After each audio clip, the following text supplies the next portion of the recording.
अस्सलाम वालेकुम जी, मैं हूं नजीमुल हसन बाजवा। व्यूअर्स, आपको जैसे कि मालूम है कि खादिम हुसैन रिजवी साहब इस दुनिया जहां से चले गए हैं और अपने पीछे एक मिरास छोड़ गए हैं जिसके बारे में बताना आप सबको बहुत ज़रूरी है। उनके पूरी दुनिया में फॉलोअर्स हैं, बिलखुसूस पाकिस्तान में एक बहुत बड़ी तादाद में फॉलोअर्स हैं जो कि उन्हें पसंद करते हैं और उनके बारे में जानना चाहते हैं। तो आज की वीडियो में मैं खादिम हुसैन रिजवी साहब के बारे में 5 ऐसे नकात, उनके 5 ऐसे कारनामों के बारे में आपको बताऊंगा जो कि खादिम हुसैन रिजवी के अलावा इस पूरे पाकिस्तान में कोई ना कर सका। सबसे पहला पॉइंट, नंबर 1, उन्हें यह कहा जा सकता है कि वो फोर्स दिवाए खत्म नबूवत के लीडर थे। मिसाल देता हूं कैसे।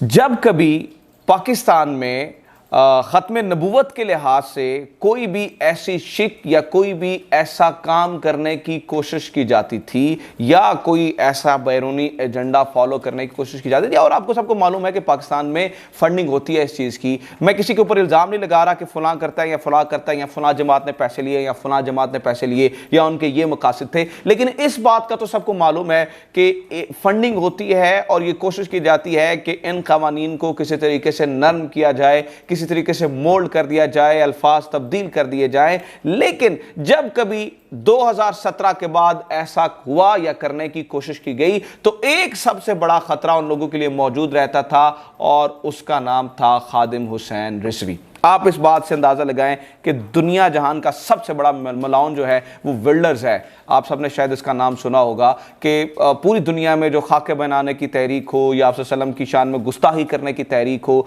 या पूरी दुनिया में आप सल्लम को लेकर कुछ भी बुरा भला कहने की जो है वो या तौहीन करने की तहरीक हो, खुदा ना खास्ता, उसके पीछे, उस पूरी तहरीक के पीछे सबसे बड़ा मलाउन ये विल्डर्स है। और इस विल्डर्स ने खादिम हुसैन रिजवी के इंतकाल के बाद सबसे पहला जो ट्वीट किया है वो मुबारकबाद का ट्वीट किया है। यानी कि इतनी बड़ी तकलीफ थी खादिम हुसैन रिजवी की पाकिस्तान में। यानी कि अब मैं आपको जो अपना पहला पॉइंट दोबारा से समझाने जा रहा हूं कि अगर पाकिस्तान में कुछ बैरूने मुमालिक से फंडिंग करने वाले लोग बैठे थे जो ये चाहते थे कि यहाँ पर जो ख़त्म नबूवत के हवाले से मामलात हैं या उनको थोड़ा सा मोल्ड किया जाए, तो उनके लिए सबसे बड़ा ख़तरा 2017 के बाद पाकिस्तान में कोई था तो वो खादिम हुसैन रिजवी थे। अच्छा, और एक बात आपने व्यूअर्स ये ज़हन में रखनी है कि शायद उनकी पॉलिसीज़ को लेके सबसे बड़ा नाक़िद मैं रहा हूँ और मैंने बड़ी ज़्यादा जो है वो मुख्तलिफ फोरम्स पे ये तनकीद किया, लेकिन जो बात सच हो वो करनी भी चाहिए।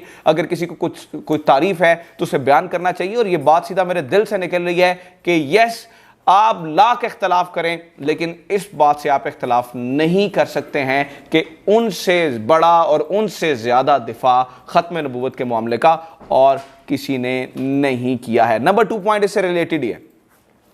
आपको याद होगा नून लीग की गवर्नमेंट में हल्फनामे में एक तब्दीली की गई थी।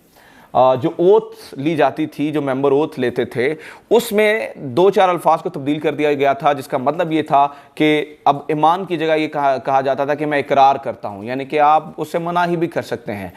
तो जो ख़त्म नबूवत के मामले पर आपको याद है एक शिक लेके आए थे जब तब वज़ीर कानून जाहिद हामिद हुआ करते थे, और ना मौलाना फजलुर रहमान साहब को पता चला, ना बड़ी बड़ी दीनी जमातें, वो सारे लोग उन्होंने बैठ के उस बिल के हक़ में वोट दिया था और एक बंदा उनमें खड़ा हो गया था और उसका नाम था खादिम हुसैन रिजवी। तो सबसे बड़ा कारनामा ये है इनका कि इन्होंने उस जो हल्फनामा है उसे दोबारा जो है वो अपनी असल हालत में लेके आए थे और इन्होंने जो है वो इसके लिए पूरे मुल्क में तहरीक भी चलाई थी। तो ये दूसरा बड़ा कारनामा है जो इसके अलावा एक ऐसा बंदा जो असेंबली में मौजूद नहीं है, एक ऐसा बंदा जो कि उस वक्त सियासत में नहीं आया था, ऐसा आदमी जिसको जो उन लोगों के खिलाफ खड़ा हो गया था जो कि पूरी पाकिस्तान के सबसे बड़े ताकतवर लोग हैं, ताकतवर असेंबली में बैठे हैं, ताकत उनके पास है, कानून उनके पास है, फोर्स उनके पास है, पुलिस उनके पास है, लॉ एनफोर्समेंट एजेंसीज उनके पास हैं, लेकिन उनके खिलाफ एक ऐसा आदमी जिसके पास ना तो तब कोई सियासी पावर थी, ना कोई ताकत थी, ना कोई तब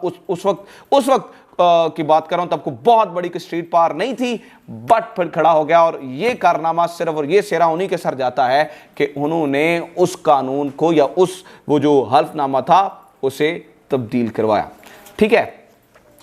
नंबर 3, अच्छा ये अब मेरे ख्याल में सबसे बड़ा काम जो मैं समझता हूं खादिम हुसैन रिजवी के साथ जो सेरा जाता है, ये सबसे बड़ा सेरा ये जाता है।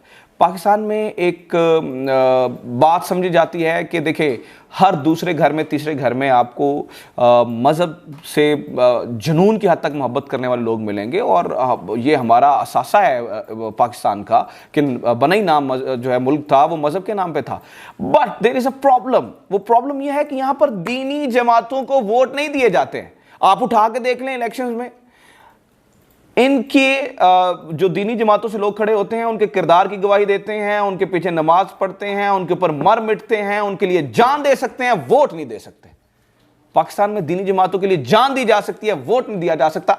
इस बात को तोड़ा अगर किसी ने है तो वो खादिम हुसैन रिजवी है। 22 लाख वोट इन्होंने लिए थे 2018 के इलेक्शन में कुल मिला के, और मुझे पता है उनको सीटें नहीं मिली थी, लेकिन अगर आप वो सारी, चूंकि वो मैंने देखे थे जब मैं उस इलेक्शंस को कवर कर रहा था, तो जब वो वोट्स हमारे पास आते थे और हम उन सफ़ों को देखते थे तो हमें नजर आता था तीसरे नंबर पे, दूसरे नंबर पे, तीसरे नंबर पे, चौथे नंबर पे हमेशा TLP यानी कि तहरीक लब्बैक पाकिस्तान का ही बंदा हुआ करता था। तो ये एक जो मिथ थी या एक ऐसी बात थी, इसे तोड़ दिया खादिम हुसैन रिजवी ने जब इन्होंने अपनी पॉलिटिकल जमात बनाई। और देखिए ना, 2-3 साल हुए हैं, 2017 में बनी है, आज 2020 है, 3 साल हुए हैं और इतनी बड़ी तादाद में वोट। अगर सोचे अगर 5-10 साल अगर खादिम रिजवी जैसा बंदा इसे लीड कर जाता और वो पॉलिटिक्स में आ जाते तो ये बात कहां से कहां जाती। इमरान खान को याद रखिएगा व्यूअर्स, 25 साल लगे हैं, 22 साल उन्हें पूरी वो उन्होंने स्ट्रगल की, और उसके बाद अभी तक 25 साल हो गए उनको स्ट्रगल करते हुए, आज आके वो वज़ीर आज़म बने।